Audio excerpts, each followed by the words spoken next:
ہسپتال کے لیبر روم سے کسی لڑکی کی مسلسل چیخنے کی آوازیں آ رہی تھیں۔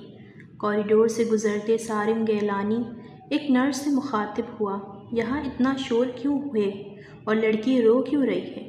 سر، اسے لیبر پین ہے، مگر اس کے ساتھ کوئی بھی نہیں ہے، نہ کسی نے بل جمع کروایا ہے، اس وجہ سے کوئی ڈاکٹر یا کیس نہیں لے رہی۔ نرس کی بات پر برہم ہوتے سارم گیلانی نے کہا، واٹ نان سینس! ہر سال اتنا فنڈ ملتا ہے ایسے بے سہارا لوگوں کے لیے، اور تم لوگ ان کے ساتھ یہ سلوک کر رہے ہو؟ وہ غصے سے کھا جانے والی نظروں سے نرس کو گھورتے ہوئے بولا۔ اس کی بلند آواز پر یہاں موجود سبھی ڈاکٹرز باہر نکل آئے۔ سر، اس کے ساتھ شوہر بھی نہیں، ہمیں کیا پتہ بچہ ناجائز ہو۔ ایک سینئر ڈاکٹر کی بات پر وہ مزید برہم ہوا، اس بارے میں بعد میں بات کریں گے۔ یہ کہتے ہوئے وہ اندر داخل ہوا، مگر سامنے موجود لڑکی پر نظر پڑتے ہی وہ وہیں ساکت ہو گیا، کیونکہ ہسپتال کی عمارت کے دوسرے فلور پر اس وقت ہلچل مچی ہوئی تھی۔ لیبر روم سے مسلسل چیخوں کی آوازیں آ رہی تھیں۔ یہ چیخیں اس قدر لرزا دینے والی تھیں کہ یہاں پر کوئی بھی ہوتا وہ اس چیخنے والی لڑکی سے ہمدردی ضرور محسوس کرتا، مگر اس کے باوجود بھی یہاں پر موجود ڈاکٹرز کو کوئی فکر نہیں تھی۔ وہ سب اس وقت اپنے اپنے کمرے میں موجود تھے۔ نرس ادھر سے ادھر بھاگتی دکھائی دے رہی تھی۔ لیبر روم کے دروازے پر کھڑی ہوئی دو نرسز نے ایک دوسرے کی جانب بڑی بے بسی سے دیکھا تھا۔ اگر میرے بس میں ہوتا تو میں اس کی مدد ضرور کرتی، لیکن ہم کیا کریں؟ ہم تو خود چھوٹے لوگ ہیں، ہماری تو خود کوئی اہمیت نہیں ہے، ایک نرس نے دوسری نرس سے کہا تھا۔ دوسری نے بھی بے بسی سے اس کی جانب دیکھا۔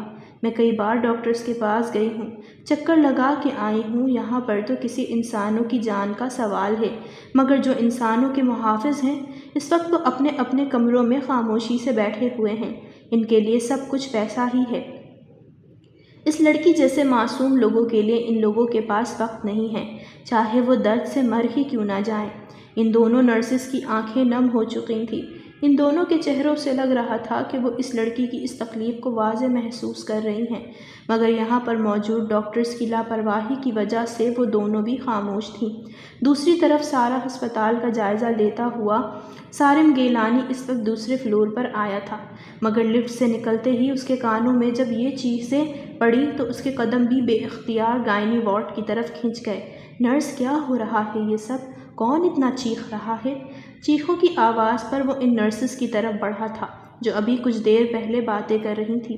سر، اس لڑکی کے ساتھ کوئی بھی نہیں ہے، وہ بے سہارا ہے، کوئی بھی اس کا کیس لینے کے لیے تیار نہیں ہے، نہ ہی اس کا بل پے کیا گیا ہے۔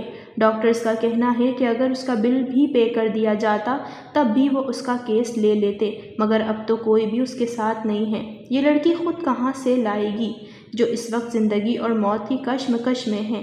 نرس کی بات پر سارم گیلانی کو بے تحاشا غصہ آیا۔ کیا بکواس ہے یہ؟ ہر سال لاکھوں اور کروڑوں کا فنڈ اس ہسپتال کے اکاؤنٹ میں جمع ہو جاتا ہے تاکہ ایسے بے سہارا اور غریب لوگوں کا علاج کیا جا سکے، مگر یہاں پر یہ حالات ہیں، حد ہوتی ہے، اس کے خلاف تو سخت کارروائی ہونی چاہیے۔ یہ کہتے ہوئے اس نے لیبر روم کی جانب دیکھا، وہاں سے ابھی بھی اس لڑکی کے چیخنے کی بہت آوازیں آ رہی تھیں۔ خدا کے لیے کوئی میری مدد کر دے، میں مر جاؤں گی، چیختے چیختے وہ بولی تھی۔ باہر کھڑے سارم گیلانی کو اس لڑکی کی بہت فکر ہوئی تھی۔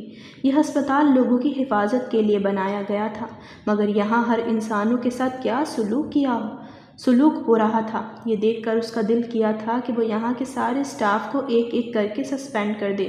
اس کے چلانے کی وجہ سے سینئر ڈاکٹرز بھی اپنے اپنے کمروں سے باہر نکل آئے تھے۔ سر، بات صرف اس کے بل کی نہیں ہے، بلکہ بات یہ ہے کہ اس کے ساتھ اس کا شوہر بھی نہیں ہے۔ کیا پتہ یہ بچہ ناجائز ہو، غیر قانونی ہو۔ ایسے میں ہم یا پھر ہمارے سٹاف میں سے کوئی بھی انسان اگر یہ کیس لے بھی لیتا ہے تو اس پر ہی آفت آ جائے گی، ورنہ ہم نے کبھی بھی کسی پیشنٹ کو اس طرح سے لیبر روم میں نہیں رکھا۔ ایک سینئر ڈاکٹر کے کہنے پر اس نے غصے سے اس کی جانب دیکھا۔ اس بارے میں تو بعد میں ہی بات ہوگی، فی الحال میرے ساتھ چلیں اور ابھی کے ابھی اس کا علاج کریں، اس کی حالت دیکھیں، آپ سب لوگوں کے لیے سب سے اہم کیس کسی کی جان بچانا ہونا چاہیے، نہ کہ یہ سوچنا کہ یہ بچہ قانونی ہے یا غیر قانونی۔ تمہیں کیا پتہ کہ کسی کی زندگی میں کیا ہو رہا ہے؟ وہ غصے سے مزید چلایا۔ سوری سر، مگر اس سے پہلے کہ وہ ڈاکٹر بات مکمل کرتی، وہ اسے لیتا ہوا لیبر روم کے دروازے سے اندر داخل ہوا۔ سامنے بیڈ پر ایک لڑکی مٹھیاں بند کیے چیخ رہی تھی۔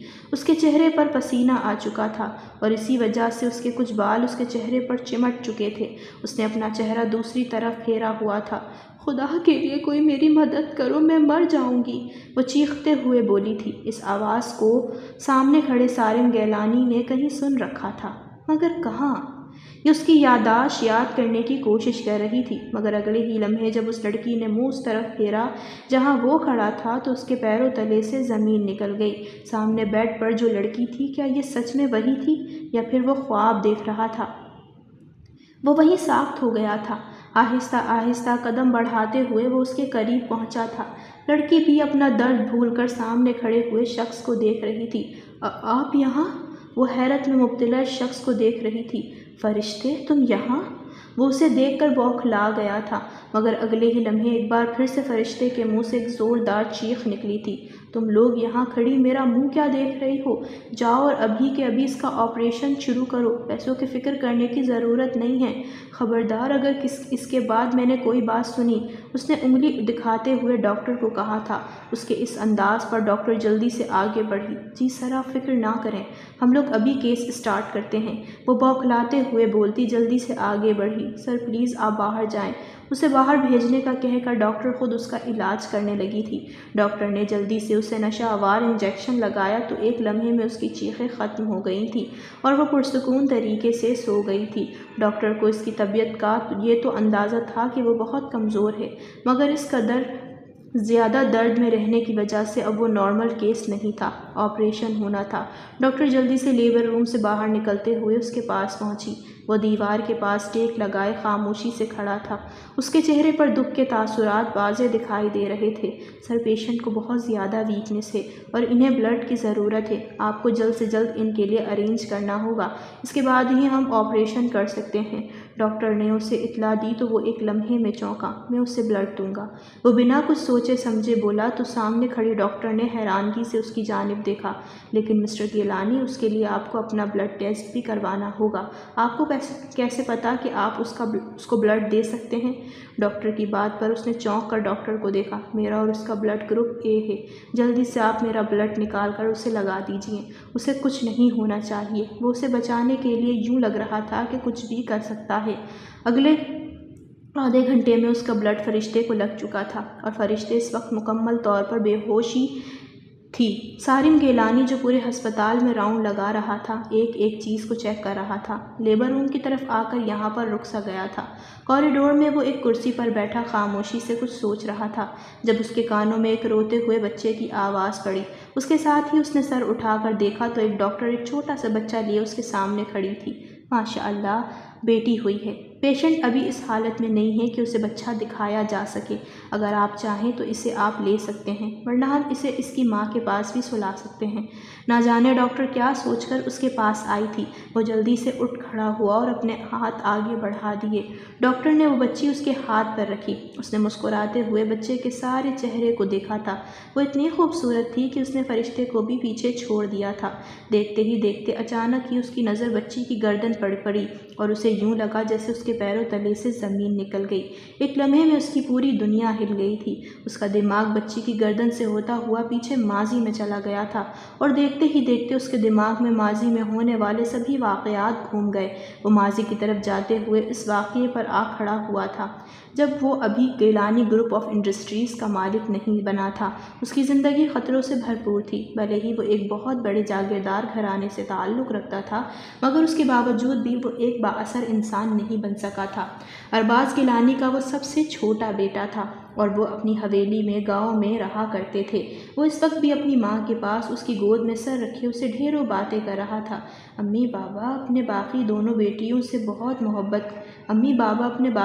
بیٹوں سے بہت محبت کرتے ہیں، انہیں اپنے ساتھ انہوں نے وہاں رکھا ہوا ہے، وہ ان کے ساتھ آفس میں کام کرتے ہیں، جبکہ میں تو لگتا ہے کہ بابا کو بھول ہی چکا ہوں۔ کبھی بابا نے پلٹ کر میری طرف دیکھا بھی نہیں۔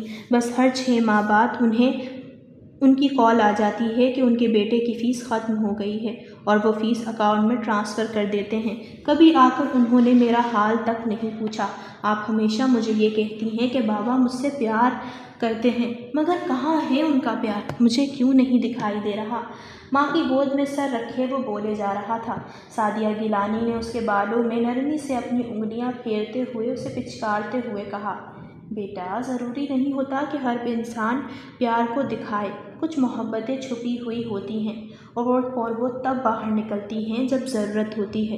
اور بیٹا، تمہارے بابا کے سر پر اتنا بڑا بزنس ہے، ان کے ساتھ ان کے 2 بیٹے سنبھال رہے ہیں اور وہ خود بھی ہیں، لیکن اس کے باوجود بھی ان سے وہ بزنس نہیں سنبھل پا رہا۔ دوسری طرف یہاں پر حویلی کی بھی نگرانی کے لیے کوئی ہونا چاہیے۔ نائس حویلی کی نگرانی میں سب سے زیادہ اہمیت کی حامل ہے۔ تمہیں پتہ ہے بابا نے سب سے بڑی ذمہ داری تمہارے کندھوں پر ڈالی ہوئی ہے۔ اگر وہ تم سے پیار نہ کرتے تو کیا اس حویلی کی ذمہ داری تم پر ڈالتے؟ وہ شفیقیانہ لہجے میں اپنے اس چھوٹے بیٹے سے کہہ رہی تھی۔ مگر امی جان، آپ کو پتہ ہے آج مجھ پر ہمارے دشمن نے حملہ کیا تھا۔ یہ دیکھیں، مجھے چوٹ بھی لگی ہوئی ہے۔ اس بارے میں جب آپ نے بابا سے کال پر بات کی تو بابا نے کچھ کہا؟ کیا انہوں نے یہ کہا کہ میں کیسا ہوں؟ کیا انہوں نے یہ کہا کہ مجھے زیادہ چوٹ تو نہیں لگی؟ نہیں کہا نا۔ تو پھر ایسا کیسے ہو سکتا ہے کہ انہیں مجھ سے محبت ہے؟ میں نہیں مانتا ان کی محبت کو۔ وہ اپنی ماں کی بات ماننے سے بالکل انکاری تھا۔ سعدیہ گیلانی کا دل چاہ رہا تھا کہ وہ اسے سمجھائیں کہ ایسا نہیں ہے، مگر ان کے پاس الفاظ ختم ہو چکے تھے۔ وہ جو کہہ رہا تھا اس میں بھی سچائی بھری پڑی تھی۔ پھر وہ کیسے اسے دلاسا دیتی، جبکہ وہ یہ بھی جانتی تھی کہ ارباز گیلانی نے کبھی اپنے اس بیٹے کے بارے میں نہیں پوچھا تھا اور نہ ہی خود سعدیہ گیلانی کے بارے میں پوچھا تھا۔ اس سے پہلے کہ وہ کوئی جواب دیتی، دروازے پر دستک ہوئی۔ تم رکو، میں ابھی دروازہ دیکھ کر آتی ہوں۔ سعدیہ گیلانی کے کہنے پر وہ جلدی سے اٹھا۔ آپ بیٹھیں، میں ہو کر آتا ہوں۔ گھر میں مرد ہو تو عورتوں کو دروازے پر نہیں جانا چاہیے، وہ غیرت مند انسان کی طرح کہتے ہوئے کمرے سے باہر نکل گیا۔ ڈرائنگ روم کا دروازہ کھولا تو سامنے ایک لڑکی ہاتھوں میں کچھ اٹھائے مسکراتے ہوئے سعدیہ گیلانی کی منتظر تھی، مگر سامنے اس شخص کو دیکھ کر وہ حیران رہ گئی تھی۔ اس کی مسکراتی ہوئی آنکھوں میں نمی بھی محسوس ہو رہی تھی، مگر سالم گیلانی کو اس لڑکی سے کوئی دلچسپی محسوس نہیں ہوئی تھی۔ پھر سے تم امی کے لیے کچھ بنا کر لائی ہوگی، جاؤ وہاں بیٹھی ہیں، جا کر کھلاؤ انہیں۔ یہ کہتے ہوئے وہ سیڑھیاں چڑھتا ہوا اپنے اوپر والے کمرے کی طرف چلا گیا۔ کافی دیر بعد جب وہ باہر نکلا تو وہ لڑکی وہاں سے غائب تھی اور سعدیہ بیگم خاموش سی کسی سوچ میں گم تھی۔ وہ ان کے پاس آ کر بیٹھا۔ لڑکی آپ کے لیے کچھ لے کر آئی تھی نا امی جان؟ کیا تھا؟ خوشبو تو بڑی مزے کی آ رہی تھی۔ وہ ادھر ادھر دیکھتا ہوا ان برتنوں کو ڈھونڈنے لگا تھا جو ابھی کچھ دیر پہلے لڑکی اٹھائے ہوئے آئی تھی۔ سعدیہ بیگم نے خاموشی سے اس کے سامنے بریانی کی پلیٹ رکھی۔ بریانی لائی تھی وہ بیچاری معصوم سی بچی، مجھے اس پر بہت ترس آتا ہے۔ خیر کوئی بات نہیں، غریبی اور امیری ہر کسی پر آتی ہے، خدا اس کے بھی نصیب بہت اچھے کرے گا۔ ماں کی بات سن کر اس نے حیرانگی سے اس کی جانب دیکھا۔ ماں کیا مسئلہ ہے؟ آپ بھی ہر وقت کبھی کسی کے دکھ میں بیٹھ جاتی ہیں تو کبھی کسی کے دکھ میں بیٹھ جاتی ہیں، اپنی زندگی آپ کے پاس نہیں ہے کیا؟ ماں کو سمجھاتے ہوئے وہ بریانی کھانے لگا تھا۔ ارے واہ امی جان، کیا ذائقہ ہے اس لڑکی کے ہاتھ میں، کیا بریانی بنائی ہے۔ میں آپ کو کہہ رہا ہوں جب اگلی بار آپ بریانی بنائیں تو اسے بلا لینا، وہ بنا کر دے گی یا پھر آپ کو ریسیپی بتا دے گی۔ اتنی مزیدار بریانی میں نے اپنی زندگی میں نہیں کھائی۔ وہ بولا تھا، مگر سعدیہ بیگم نے صرف مسکراتے ہوئے اسے دیکھا تھا۔ ہاں میں بھی یہی سوچ رہی ہوں، کل تمہارے لیے ختم کا انتظام کیا ہے، کیونکہ آج خدا نخواستہ اگر دشمنوں کی سازش کامیاب ہو جاتی تو تمہیں کچھ ہو جاتا تو میں کیا کرتی؟ خدا کا شکر ہے کہ تمہیں کچھ نہیں ہوا، اسی لیے میں شکرانے کے طور پر قرآن پاک پڑھواؤں گی اور محفل میلاد بھی، تو کل تم گھر پر ہی رہنا۔ مجھے اگر کسی چیز کی ضرورت ہو تو تم خود ہی جلدی لا دینا، اور میرا خیال ہے کہ کل ہم نیاز کے طور پر بریانی ہی بنا لیں، اور بریانی وہی بنائے گی۔ سعدیہ بیگم نے کچھ سوچتے ہوئے کہا تو سالم نے بھی مسکراتے ہوئے ان کی ہاں میں ہاں ملائی تھی۔ بس امی جان آپ دعا کریں کہ دشمنوں کے یہ وار خطا ہی جاتے رہیں، بس یہی 6 منتھ ہیں، اس کے بعد پھر آپ کا بیٹا لاہور چلا جائے گا۔ اپنے پیروں پر کھڑا ہوگا، اور پھر جب واپس آئے گا تو آپ کی آنکھیں کھلی کی کھلی رہ جائیں گی کہ یہ آپ کا ہی بیٹا ہے جو حویلی کی حفاظت کرتا تھا۔ سعدیہ بیگم نے مسکراتے ہوئے اس کی جانب دیکھا تھا۔ دوسرے روز صبح ہوتے ہی گھر میں چہل پہل ہو چکی تھی۔ سارے گھر کو خوبصورتی سے سجایا گیا تھا۔ ختم قرآن پاک کے بعد محلے کی آنے والی عورتوں نے محفل میلاد پڑھنا شروع کر دیا تھا، اور پھر بس وہ وہیں ساکت ہو کر رہ گیا تھا، کیونکہ سامنے کھڑی ہوئی لڑکی وہی تھی جو کل بریانی لے کر آئی تھی، مگر اس نے جس انداز سے نعت پڑھی تھی اس انداز نے سارم کے دل کو چھو لیا تھا۔ اس کا دل پہلی بار دھڑکا تھا۔ نہ جانے کیوں اس کا دل چاہ رہا تھا کہ وہ اس لڑکی کو بار بار دیکھے۔ گلابی رنگ کے اسکارف میں وہ بے انتہا خوبصورت لگ رہی تھی، اوپر سے اس کی اتنی سریلی آواز سارم کو اپنی گرفت میں لے رہی تھی۔ انہیں کچھ پتہ نہ چلا کہ وہ کتنی دیر اس لڑکی کو دیکھتا رہا تھا، تبھی اسے اپنے پیچھے کسی کی آواز سنائی دی۔ کیا دیکھ رہے ہو سارم؟ نظر لگانے کا ارادہ ہے کیا؟ نہ جانے کب سعدیہ گیلانی اس کے پیچھے آ کھڑی ہوئی تھی، اور اس کو جب سامنے کھڑی لڑکی کو ایسے گھورتے ہوئے دیکھا تو آخر کار کھانستے ہوئے بولی۔ نہ جانے کب سعدیہ بیگم اس کے پاس کھڑی تھی۔ ان کی بات چھوڑ جلدی سے پیچھے مڑا اور ان کے ہاتھ پر وہ چیز رکھتا ہوا بولا، نہیں بس ویسے ہی، میں تو دیکھ رہا تھا، اس کی آواز اچھی تھی، نعت اچھی پڑھ رہی تھی، نعت سننا کیا گناہ ہے؟ یہ کہتے ہوئے وہ جلدی سے گجروں کا شوکر سعدیہ گیلانی کے ہاتھ پر رکھتے ہوئے اوپر اپنے کمرے کی طرف چلا آیا تھا، لیکن اس لڑکی کی آواز نے اس کا پیچھا نہیں چھوڑا تھا۔ کافی دیر تک وہ اس لڑکی کی آواز کے سحر میں بیٹھا رہا تھا، کبھی اس کا چہرہ اپنے سامنے آ جاتا اور کبھی اس کی آواز۔ وہ بے خودی کی سی حالت میں اس لڑکی کی طرف کھینچا جا رہا تھا۔ میں اس کے بارے میں کیوں سوچ رہا ہوں؟ مجھے اپنی پڑھائی پر توجہ دینی چاہیے۔ یہ کہتے ہوئے اس نے جلدی سے اپنی کتاب کھولی اور اپنے سامنے رکھ کر بیٹھ گیا، مگر سب کچھ بے سود رہا۔ وہ نہیں جانتا تھا کہ یہ خیالات صرف اتفاق سے نہیں ہو رہے، بلکہ اس کی وجہ کوئی اور ہی تھی۔ سارے فنکشن ختم ہوتے ہوتے شام ہو چکی تھی، اور وہ اس قدر تھک چکا تھا کہ جا کر اپنے کمرے میں لیٹ گیا۔ کافی دیر تک اسے اس لڑکی کی باتیں یاد آتی رہیں، اور وہ خاموشی سے لیٹا رہا۔ نہ جانے کب اس کی آنکھ لگ گئی۔ صبح اٹھا تو سعدیہ گیلانی اس کے لیے ناشتہ بنا رہی تھی، تبھی اس کے سامنے ایک بار پھر سے وہی بریانی آ گئی۔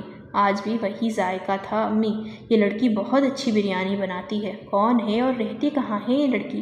مجھے تو لگتا تھا کہ آج کل کی لڑکیاں بالکل بھی کچن کی طرف تیار نہیں رہتی، مگر اس لڑکی کو دیکھ کر ایسا بالکل نہیں لگتا۔ میرا خیال غلط لگنے لگ جاتا ہے۔ اس کی بات پر سعدیہ گیلانی نے مسکراتے ہوئے اس کی طرف دیکھا اور پھر چائے کا کپ اور ایک پراٹھا لے کر اس کے سامنے آ بیٹھی۔ ہاں واقعی تم ٹھیک کہہ رہے ہو، وہ لڑکی آج کل کی لڑکیوں کی طرح نہیں ہے، بہت سلجھی ہوئی لڑکی ہے، مگر اس کی زندگی بہت پریشانیوں میں گھری ہوئی ہے۔ اس کے بابا اس وقت بہت بیمار ہیں اور ان کی بیماری کی وجہ سے غربت نے ان کے گھر میں ڈیرا ڈالا ہوا ہے۔ اس کا ایک بڑا بھائی ہے جو اچھا کماتا ہے، شہر میں فیکٹری میں نوکری کرتا ہے، مگر شادی کے بعد وہ ایسا بدلا کہ دوبارہ اس نے کبھی اپنے ماں باپ کی طرف دیکھا ہی نہیں۔ تب سے لے کر اب تک فرشتے ہی اپنے گھر کا سارا کام کر رہی ہے۔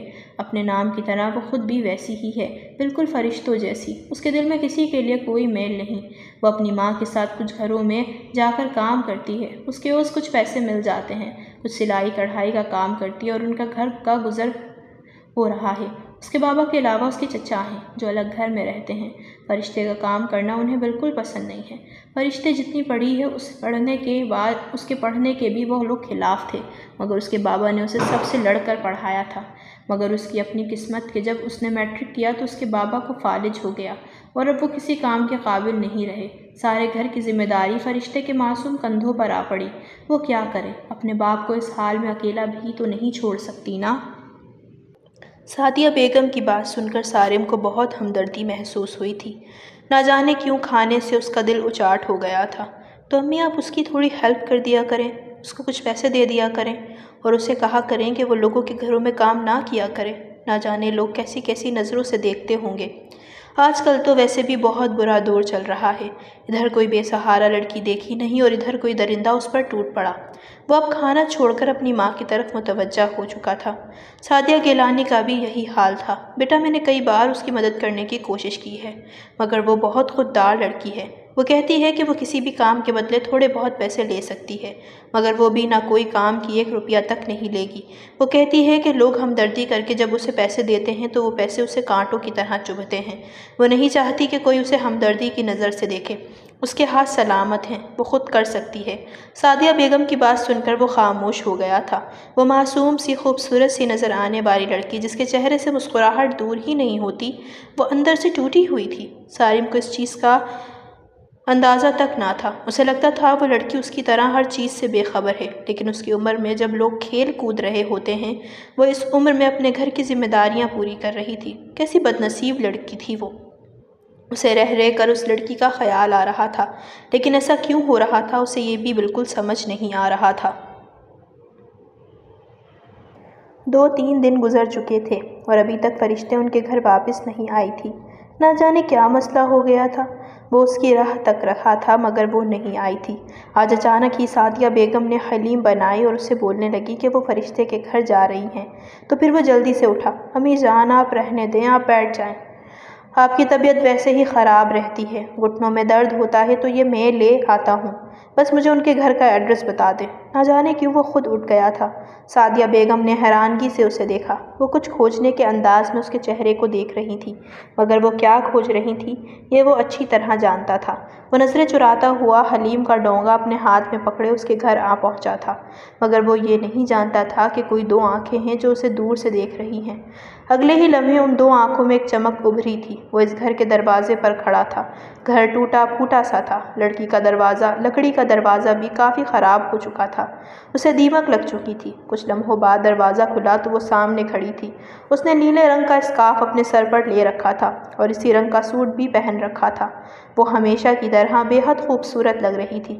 وہ اسے دیکھتا ہی رہ گیا، مگر اگلے ہی لمحے وہ اس بات پر چونکا جب فرشتے نے اسے پکارا، جی صاحب جی آپ یہاں؟ تبھی وہ بولا، ہاں آپ کے بابا سے ملنا تھا اور یہ امی نے آپ کے لیے حلیم بھجوائی ہے۔ وہ مسکراتے ہوئے اس کے ہاتھ سے حلیم والا برتن لے کر اندر چلی گئی اور اسے اندر بلا لیا۔ وہ یہ دیکھ کر حیران رہ گیا تھا کہ گھر بھلے ہی ٹوٹا پھوٹا اور کچا سا تھا، مگر اس کے باوجود بھی گھر میں صفائی ستھرائی ایسی تھی کہ یہاں پر رہنے والے لوگوں کی نفاست کا علم ہو رہا تھا۔ وہ کافی دیر ابراہیم خان کے ساتھ بیٹھا رہا تھا۔ ابراہیم نقاہت سے بھرپور بستر پر لیٹے ہوئے تھے۔ وہ صحیح سے بول بھی نہیں پا رہا تھا۔ ان کی زبان فالج کی وجہ سے تھوڑی اٹک رہی تھی۔ کافی دیر ان کے ساتھ بات کرتے کرتے اسے پتہ بھی نہ چلا کہ کب اتنا سارا وقت گزر گیا۔ آخرکار سعدیہ بیگم کی کال آنے پر وہ اٹھ کر وہاں سے چل دیا تھا، مگر وہ یہ نہیں جانتا تھا کہ جہاں سے وہ ابھی جا رہا ہے ان لوگوں پر کیا مصیبت کھڑی ہونے والی ہے۔ وہ گھر سے باہر نکلا تو دور سے 2 آنکھوں نے اسے دیکھا تھا اور آنکھوں میں خوشی کی لہر دوڑ گئی تھی۔ وہ گھر واپس لوٹا تو سعدیہ بیگم اس کے انتظار میں بیٹھی تھی۔ کتنوں دنوں بعد آج وہ بہت اچھے طریقے سے مسکرا رہا تھا اور اس کی مسکراہٹ اور یہ خوشی سعدیہ بیگم سے چھپی نہیں رہ پائی تھی۔ سارم کیا بات ہے؟ محفل کے بعد سے لے کر اب تک فرشتے کا ذکر پر تم مسکرا دیتے ہو۔ اس کے گھر جانے کے لیے اتاولے ہو گئے، سب خیریت تو ہے؟ وہ نظروں ہی نظروں میں اس کے چہرے سے کچھ کھوجنا چاہ رہی تھی اور وہ نظریں چراتا ہوا بولا، ایسی کوئی بات نہیں ہے امی جان، بس وہ غریب لڑکی ہے، مجھے اس پر ترس آتا ہے، اس کے ساتھ ہمدردی ہوتی ہے تو اس وجہ سے، باقی ایسی ویسی کوئی بات نہیں۔ یہ کہتے ہوئے وہ واپس اپنے کمرے میں چلا آیا تھا۔ نہ جانے کب وہ گہری نیند میں سو گیا۔ جب وہ اٹھا تو شام گہری ہو چکی تھی اور سعدیہ بیگم اسے اٹھانے کے لیے بار بار اسے جھنجھوڑ رہی تھی۔ کیا ہے مما، سونے دیں، آج بہت نیند آئی ہوئی ہے۔ وہ بیزاری سے بولا تو وہ جلدی سے بولی، ارے اٹھ جاؤ، شام کی چائے بھی نہیں پی تم نے، اب کھانا وغیرہ بھی کھانا ہے، چلو اٹھ جاؤ، تمہارے بابا کی کال آئی تھی، وہ بھی تمہارا پوچھ رہے تھے اور تم ہو کہ یہاں گھوڑے بیچ کر سو رہے ہو۔ ماں کی اس بات پر وہ اٹھ بیٹھا تھا۔ 15 منٹ بعد وہ فریش ہو کر باہر آیا تو سعدیہ گیلانی اس کے لیے چائے لے کر حاضر ہوئی تھی۔ وہ دونوں مل کر کافی دیر چائے پی کر خوش گپیوں میں لگے رہے۔ اس سے پہلے کہ وہ رات کے کھانے کے لیے ڈائننگ ٹیبل پر جاتے، اچانک ہی سعدیہ گیلانی کو خیال آیا، مجھے کھانے میں تو بریانی بنائی تھی، میں تو بھول ہی گئی، اور تم تو میرے خیال سے سبزی نہیں کھاؤں گے، میں نے تو اپنے لیے سبزی ہی بنائی تھی، چلو کوئی بات نہیں، میں تمہارے لیے بریانی بنا دیتی ہوں۔ یہ کہتے ہوئے وہاں سے وہ اٹھ گئی تھی، مگر وہ ٹی وی دیکھنے میں مصروف ہو گیا تھا۔ یہ سردیوں کی رات تھی اور 9 بجنے ہی لگتا تھا کہ آدھی رات ہو گئی ہے، اور یہاں گاؤں میں تو اکثر لوگ 8 بجے سے پہلے ہی سو جایا کرتے تھے، مگر وہ دونوں ماں بیٹا اس وقت تک جاگ رہے تھے۔ بریانی بن چکی تھی اور وہ ڈائننگ ٹیبل پر لگاتے ہوئے سارم کو آواز دینے لگی تھی، جب ان کے دروازے پر زور زور سے دستک ہوئی تھی۔ ان کے ڈرائنگ روم کا دروازہ ہمیشہ بند رہتا تھا۔ باہر سے مین گیٹ سے آنے والا شخص ڈرائنگ روم کے دروازے پر جب تک دستک نہ دیتا تب تک گھر والوں کو پتہ نہ چلتا کہ کون آیا ہے۔ کوئی زور زور سے ان کا دروازہ پیٹ رہا تھا۔ تبھی سارم جلدی سے آگے بڑھا اور اس نے جیسے ہی دروازہ کھولا فرشتے اس کے سینے سے آ لگی تھی۔ وہ زور زور سے دروازے کو دھکا دے رہی تھی مگر وہ دروازہ کھلا تو بے اختیار اس کے سینے سے آ لگی۔ وہ حیران رہ گیا۔ فرشتے کے ماتھے سے خون بہہ رہا تھا اور وہ ڈر کے مارے پیچھے دیکھ رہی تھی۔ اس کا سانس پھولا ہوا تھا۔ کیا ہوا؟ سب ٹھیک تو ہے فرشتے؟ وہ بے اختیار بولا۔ سعدیہ بیگم بھی پریشانی سے اس کے پاس آئیں اور اسے سینے سے لگاتے ہوئے بولی، بیٹا کیا ہوا ہے؟ پہلے آپ لوگ جلدی سے دروازہ بند کر دیں خدا کے لیے۔ سارم نے جلدی سے دروازہ بند کیا۔ اس کی یہ حالت دیکھ کر وہ حیران رہ گیا تھا۔ وہ جو ہر وقت سر پر اسکارف کیے رکھتی تھی آج اس کے سر سے اسکارف اتر چکا تھا۔ اس کے ماتھے سے خون بہہ رہا تھا اور اس کے سارے بال نکلے ہوئے تھے۔ اس لڑکی کو اپنے سامنے دیکھ کر نہ جانے اس کے دل میں کیوں تکلیف ابھر رہی تھی۔ وہ جاننا چاہتا تھا کہ آخر اس کے ساتھ کیا ہوا ہے۔ وہ اس کے لیے جلدی سے پانی لایا۔ سعدیہ بیگم نے اسے پانی پلاتے ہوئے پوچھا تو اس نے اپنے آپ کو نارمل کرتے ہوئے کہا، کچھ لوگوں نے ہمارے گھر پر حملہ کر دیا تھا۔ رات کے گاؤں کے وڈیرے مراد علی شاہ نے بابا سے یہ مانگ کی کہ وہ پیسوں کے عوض میرا رشتہ اس سے کر دیں، مگر بابا نے فوراً انکار کر دیا۔ بابا کے انکار کرنے پر ان لوگوں نے بابا کو بے دردی سے مار ڈالا اور مجھے اپنے ساتھ لے جانا چاہا۔ میں بڑی مشکل سے وہاں سے بھاگ کر آئی۔ بابا نے اپنی آخری سانسوں میں مجھے آپ لوگوں کے گھر جانے کا کہا تھا۔ ان کا کہنا ہے کہ آپ لوگ مجھے حفاظت سے رکھیں گے۔ وہ روتے ہوئے بول رہی تھی۔ یہ بات سن کر تو سارم کے پیروں تلے سے زمین نکل گئی تھی۔ مراد علی شاہ کوئی اور نہیں بلکہ اس کا اپنا وہی دشمن تھا جس نے اس پر حملہ کروایا تھا۔ وہ غصے سے بھر چکا تھا مگر اس وقت وہ کچھ بھی نہیں کر پا رہا تھا۔ وہ کچھ کرنے کے لیے باہر نکلا تھا لیکن سعدیہ بیگم نے اسے نظروں ہی نظروں میں واپس بلا لیا تھا۔ ماں کی بات ٹالنا اس کے لیے بہت مشکل تھا۔ فرشتے نے یہ بہت اچھا قدم اٹھایا تھا کیونکہ جب اس کے بابا نے اسے یہی کہا کہ وہ سعدیہ بیگم کے پاس پناہ لے تو اس کے لیے بہترین جگہ وہی تھی۔ وہ ہمیشہ سے سعدیہ بیگم میں اپنی ماں ڈھونڈا کرتی تھی اور آج وہ ان کے پاس آ پہنچی تھی۔ سعدیہ بیگم کسی سوچ میں پڑ چکی تھی مگر انہوں نے ابھی تک ان دونوں سے کوئی بات نہیں کی تھی۔ آج فرشتے کو انہوں نے اپنے پاس ہی سلایا تھا۔ 2-3 دن گزر چکے تھے تبھی فرشتے بہتر ہو رہی تھی۔ اس کے بابا کی نماز جنازہ ادا کر دی گئی تھی۔ آخری رسومات ادا کرنے کے بعد پھر سے سعدیہ بیگم اسے اپنے ساتھ اپنے گھر لے آئی تھی اور جتنے دن وہ اپنے گھر رکی تھی تب بھی سعدیہ بیگم اس کے ساتھ وہیں رکی تھی۔ آج اچانک ہی سعدیہ بیگم نے اس سے بات کی تھی کہ وہ ان دونوں کا نکاح کر دینا چاہتی ہیں۔ سارم یہ بات سن کر نہ جانے کیوں اتنا خوش ہو چکا تھا مگر اس بات کی پرواہ کیے بنا کہ نہ جانے فرشتے کا اس پر کیا رد عمل ہو سکتا ہے۔ لیکن جب فرشتے سے اس بارے میں پوچھا گیا تو فرشتے نے بھی ہاں کر دی۔ بہت سادگی سے ان دونوں کا نکاح کر دیا گیا اور سارم کے کمرے کو بہت خوبصورت طریقے سے سجا دیا گیا تھا۔ وہ اس وقت سارم کے کمرے میں دلہن بنی بیٹھی تھی۔ جب دروازہ کھلنے کی آواز آئی وہ سمٹ کر بیٹھ گئی۔ دل ہی دل میں اسے ڈر بھی لگ رہا تھا۔ اس نے کبھی نہیں سوچا تھا کہ وہ اس گھر کی بہو بنے گی مگر اچانک ہی سب کچھ ہو گیا تھا۔ نہ جانے یہ شخص اسے کس طرح سے ٹریٹ کرے گا مگر جب وہ اس کے قریب آ بیٹھا اور اس کا ہاتھ اپنے ہاتھ میں لیتے ہوئے اپنے پیار کی پہلی مہر اس کے ہاتھ کی پشت پر ثبت کی تو وہ حیران رہ گئی۔ تم جانتی ہو فرشتے، میں نے جب تمہیں اپنے گھر میں نعت پڑھتے ہوئے دیکھا تھا تو نہ جانے کیوں اس دن سے میرے دل میں تم بس گئی تھی۔ میں اپنے دل میں تمہارے لیے ہمدردی محسوس کرتا رہا مگر میں یہ نہیں جانتا تھا کہ حقیقت میں یہ محبت ہے۔ تمہیں فکر کرنے کی ضرورت نہیں ہے اور نہ ہی ان دشمنوں سے ڈرنے کی ضرورت ہے۔ آج کے بعد تمہیں کوئی ہاتھ تک نہیں لگائے گا۔ آج کے بعد تمہاری ساری زندگی خوشیوں کے حوالے ہونے والی ہے۔ تم مجھ پر یقین رکھو۔ اس نے مسکراتے ہوئے اس کا ہاتھ پکڑتے ہوئے کہا تو فرشتے کی آنکھوں سے آنسو آ گئے تھے۔ یہ اس بات کا اقرار تھا کہ وہ بھی اس سے محبت کرتی ہے۔ یہ رات ان کی زندگی کی سب سے حسین رات تھی۔ اب زندگی یوں ہی چلنے لگی تھی۔ ہسپتال میں ایک بچی کو اپنے ہاتھ میں لیے سارم اپنی پچھلی ساری زندگی کو یاد کر رہا تھا اور رات کا یہ پہلو یاد آتے ہی اس کی آنکھوں سے آنسو بہہ نکلے تھے۔ اس نے اس بچی کو پھر سے اپنے سینے سے لگایا اور پھر سے اپنے ماضی میں لوٹ گیا۔ دیکھتے ہی دیکھتے کب 6 مہینے گزر چکے تھے اسے پتہ ہی نہ چلا۔ اس کا کورس بھی مکمل ہو چکا تھا۔ امی، فرشتے بابا نے مجھے بلایا ہے، میری پڑھائی مکمل ہو چکی ہے اور وہ چاہتے ہیں کہ اب میں ان کے ساتھ جا کر بزنس سنبھالوں۔ یہ سچ ہے کہ ساری زندگی انہوں نے مجھے نہیں یاد کیا، مگر اس بار پہلی بار وہ مجھے یاد کر رہے ہیں، تو مجھے ان کے پاس جانا ہی ہوگا۔ فرشتے، اپنا بہت خیال رکھنا، میں 3 مہینے بعد واپس لوٹوں گا اور پھر تم دونوں کو ساتھ لے جاؤں گا۔ مگر فرشتے کی آنکھوں سے آنسو جاری ہو گئے تھے۔ وہ کچھ دن بعد بولی، مجھے نہیں لگتا سارم کہ اب دوبارہ کبھی ہم مل پائیں گے۔ نہ جانے کیوں دل کے کسی گوشے میں مجھے ایسا لگتا ہے کہ ہم ہمیشہ کے لیے بچھڑ رہے ہیں۔ اس کی اس بات پر سارم نے تڑپ کر اس کے منہ پر ہاتھ رکھا۔ ایسی بات نہیں کرتے پاگل، سب ٹھیک ہو جائے گا، میں ہوں نا، میں واپس آ جاؤں گا، ہمیشہ کے لیے نہیں جا رہا، اور امی بھی تو تمہارے ساتھ ہیں نا، تمہیں فکر کرنے کی ضرورت نہیں ہے۔ وہ اس کے ماتھے پر بوسہ دیتے ہوئے اپنا بیگ اٹھاتا وہاں سے چلا گیا، جبکہ فرشتے اب نئے بھنور میں پھنس چکی تھی۔ دوسرے ہی روز سارم پر قیامت ٹوٹی تھی جب اسے پتہ چلا کہ فرشتے گھر چھوڑ کر چلی گئی ہے، حتیٰ کہ وہ تو اپنا موبائل بھی ساتھ نہیں لے کر گئی تھی۔ وہ اسے ڈھونڈ ڈھونڈ کر پاگل ہو گیا تھا، مگر فرشتے کہیں نہیں ملی تھی۔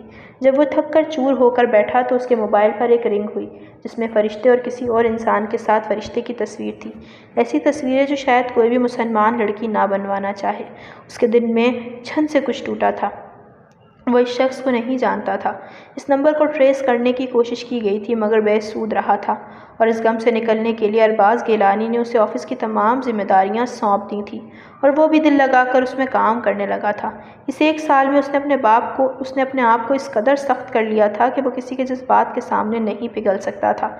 گیلانی گروپ آف کمپنیز کو 1 سال میں اس نے آسمان تک پہنچا دیا تھا اور یہاں ہسپتال بھی بنوا لیے تھے، جن ہسپتالوں میں ہر سال ایک نیا فنڈ جمع ہوتا تاکہ غریب لوگوں کی مدد کی جا سکے۔ اور آج اسی کے ہاتھ میں پھر سے ایک نئی فرشتے تھی، فرشتے کی چھوٹی سی ننھی سی جان، چھوٹی سی بیٹی۔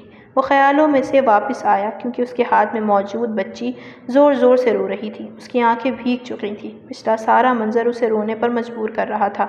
اسے فرشتے سے بہت گلے تھے، وہ چاہتا تھا کہ بس ایک بار فرشتے ہوش میں آ جائے، وہ اس سے سارے حساب چکتا کرے گا۔ لیکن ایک بار پھر سے اس کی نظر بچی کی گردن پر پڑی، اس کی گردن پر بالکل ویسا ہی نشان تھا جیسے سارم کی گردن پر تھا، یہ وہی برتھ مارک تھا جو خود سارم کو بھی تھا۔ یہ اس بات کا ثبوت تھا کہ یہ بچی کسی اور کی نہیں بلکہ سارم کی تھی۔ تو کیا فرشتے اسے دھوکہ دے کر گئی تھی؟ نہ جانے کیسے کیسے خدشات اس کے دماغ میں ہلچل مچانے لگے تھے۔ اس نے نم آنکھوں سے اپنی گود میں پکڑی ہوئی بچی نرس کے ہاتھ میں دی۔ نرس نے مسکراتے ہوئے کہا، پیشنٹ کو ہوش آ گیا ہے اور وہ آپ کا نام لے رہی ہیں، آپ ان سے مل سکتے ہیں۔ وہ خاموشی سے اٹھا، اس کی آنکھوں میں آنے والے آنسو نے اسے تکلیف دینا شروع کی تھی۔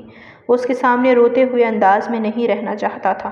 اس نے رک کر اپنی جیب سے رومال نکالا اور اپنے آنسو صاف کرتے ہوئے دروازے کے ہینڈل پر ہاتھ رکھا اور دروازہ کھلتا چلا گیا۔ سامنے وہ سبز رنگ کے سوٹ میں ملبوس بیڈ پر سوئی ہوئی تھی، اس کے چہرے سے نکاہت واضح تھی، یوں لگ رہا تھا جیسے سو رہی ہو مگر حقیقت میں وہ جاگ رہی تھی۔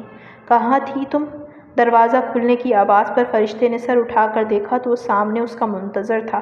وہ کوئی بھی لگی لپٹی بغیر بولا، وہ اٹھ کر بیٹھنے کی کوشش کر رہی تھی مگر وہ ایسا نہیں کر پا رہی تھی، آپریشن کی وجہ سے اس کو ٹانکوں میں بے حد درد تھا۔ سارم، آپ یہاں سے چلے جائیں، میں آپ سے کوئی رشتہ نہیں رکھنا چاہتی۔ وہ اسے نظر انداز کرتے ہوئے بولی تو وہ مزید آگے بڑھا، زیادہ بکواس کرنے کی ضرورت نہیں ہے، جو میں پوچھ رہا ہوں مجھے اس کا جواب دو۔ اب تک کہاں تھی اور کس کے ساتھ تھیں تم؟ وہ شدید غصے کے عالم میں بولا تو وہ خوف میں مبتلا ہوئی تھی۔ یہ وہ پہلے والی فرشتے نہیں لگ رہی تھی، یہ اس سے کافی مختلف نظر آ رہی تھی۔ میں جس کے ساتھ بھی تھی مگر میں آپ کے ساتھ نہیں رہنا چاہتی، وہ ہمت کرتے ہوئے بولی تو اس نے جلدی سے اپنے موبائل میں سے جیب سے موبائل نکالا۔ وہ تصویریں نکال کر اس کے سامنے کرتا ہوا بولا، یہی شخص تھا نا جس کے لیے تم نے مجھے چھوڑا تھا؟ بتاؤ اس نے تمہیں کیا خوشی دی تھی؟ اور یہ بچی اس کی ہے نا؟ اب یہ مت کہہ دینا یہ میری بیٹی ہے، یہ بھی مت کہہ دینا کہ تمہیں بھگایا گیا تھا، تم خود اپنی مرضی سے بھاگی تھی نا؟ نہ جانے وہ کیا کھوج رہا تھا، اسے کچھ پتہ نہیں چلا تھا۔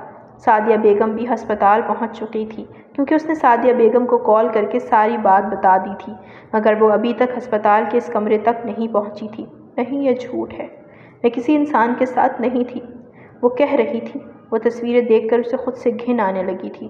وہ جان چکی تھی یہ حرکت کرنے والا کون تھا جس نے اسے یہ تصویریں بھیجی تھیں۔ تو پھر بتاؤ 1 سال تم کہاں تھی؟ موبائل بھی تم گھر چھوڑ کر گئی تھی، تم جانتی ہو میں نے تمہیں ڈھونڈنے کی کتنی کوشش کی ہے۔ اس کی آنکھوں سے آنسو نکل آئے تھے، لیکن اس کے چہرے سے اس کا غصہ واضح دکھائی دے رہا تھا۔ میں آپ کو ساری بات بتا دوں گی، آپ میرا یقین کر لیں گے نا؟ روتے ہوئے بولی تو اس نے اپنا موبائل سائڈ پر رکھا۔ بتاؤ جو بتانا ہے۔ حقیقت یہ تھی کہ وہ اس کی ہر بات سننا چاہتا تھا۔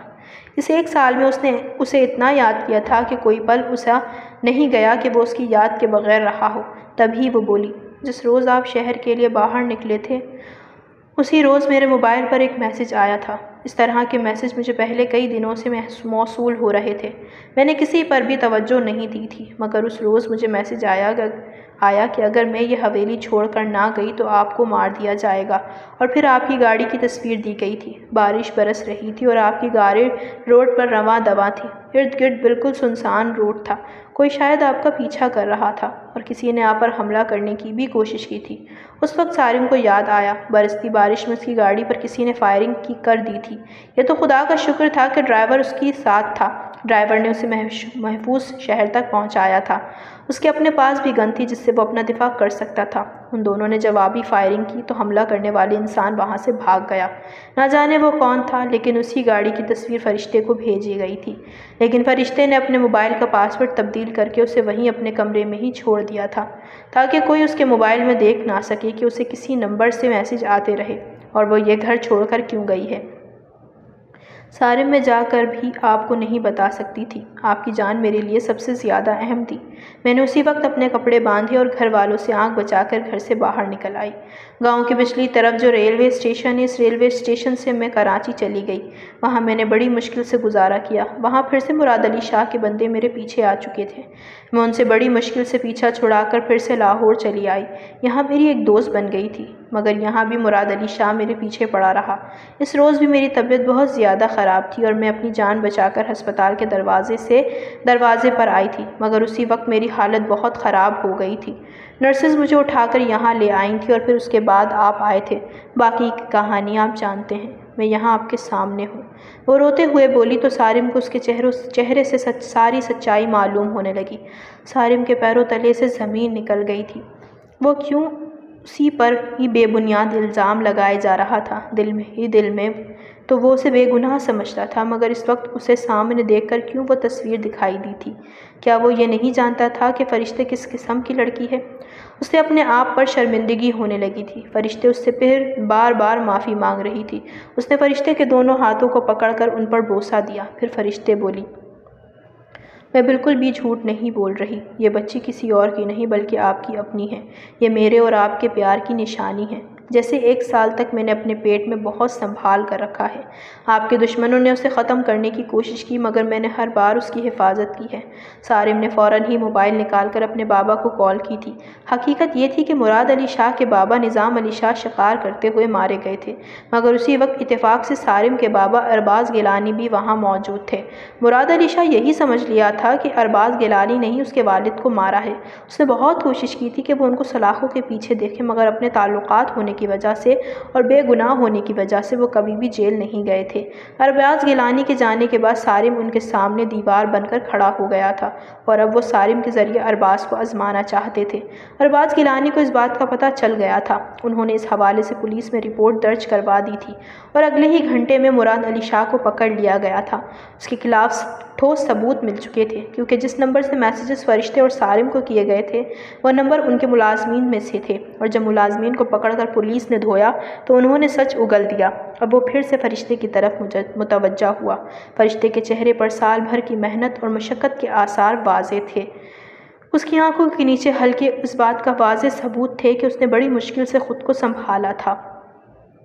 وہ روتے ہوئے اس کے ماتھے پر بوسہ دیتے ہوئے بولا، تم نے کم از کم ایک بار تو مجھ سے یہ پوچھ لینا چاہیے تھا کہ کیا یہ سچ ہے کہ وہ مجھے مار سکتے ہیں یا نہیں؟ کم از کم جانے سے پہلے ایک بار تو کال کر کے مجھ سے بات کر لیتی۔ یہ 1 سال تم نہیں جانتی کہ میں نے کس طرح کاٹا ہے۔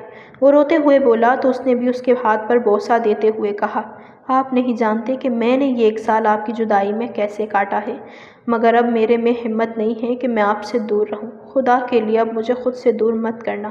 وہ روتے ہوئے بولی تو سارم اسے سینے سے لگا لیا۔ دروازے پر پہنچ کر دروازہ کھول کر دیکھتی ہوئی سعدیہ گیلانی نے ان دونوں کو ایک دوسرے کے سینے سے لگے ہوئے دیکھا تو ان کے ہونٹوں پر مسکراہٹ بکھر گئی۔ بے اختیار انہوں نے خدا کا شکر ادا کیا۔ ان کے ہاتھ میں ان کی ننھی سی پوتی موجود تھی۔ انہوں نے دعا کی تھی کہ خدا ان کے بچوں کو ہمیشہ ایسے ہی خوش رکھے۔ بالآخر ان کے بچے ایک ساتھ ہو گئے تھے اور وہ اس بات پر خدا کا شکر ادا کر رہی تھیں۔ فرشتے اور سارم کے درمیان تعلقات اب مضبوط ہو چکے تھے۔ اب ان کے درمیان کوئی بھی انسان دیوار کھڑی نہیں کر سکتا تھا۔